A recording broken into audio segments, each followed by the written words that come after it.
کا کام کریں گے، اشاعت دین کا کام، دین کو پھیلانے کا کام کریں گے، تو یہ ہمارے لیے جنت میں جانے کا سبب بھی بن سکتا ہے۔ اور اگر ہم اس کے اوپر فلمیں، گانے، فحشیات، لغویات کو پروموٹ کریں گے تو یہ ظاہر ہے ہمارے لیے ہماری جان کے اوپر ایک وبال بھی بن سکتا ہے۔ تو یقیناً موبائل فون کا استعمال، اس کو پازیٹیولی رہنا چاہیے، دین اسلام کا کام کرنا چاہیے اس کے اوپر، ٹھیک ہے، اشاعت دین کو پھیلانا چاہیے، دین اسلام کی دعوت کو عام کرنا چاہیے۔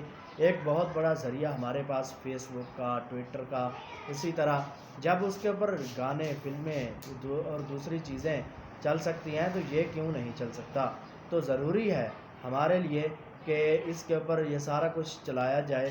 یقیناً جہاں پہ دوسری چیزیں چل سکتی ہیں تو موبائل کے اوپر موبائل کے ذریعے ہم نے ہی چلانا ہے نا، ٹھیک ہے، اگر ہم نہیں چلائیں گے تو کون چلائے گا اس کام کو، کون اس فریضے کو انجام دے گا؟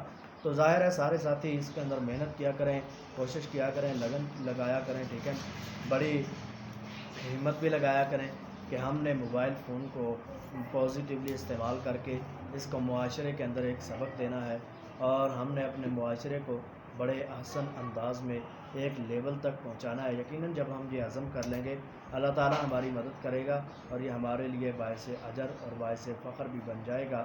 اللہ تعالیٰ سے دعا ہے اللہ تعالیٰ ہم سب کو اس کے غلط استعمال سے محفوظ فرمائے اور اس کا صحیح استعمال کرنے والا بنائے۔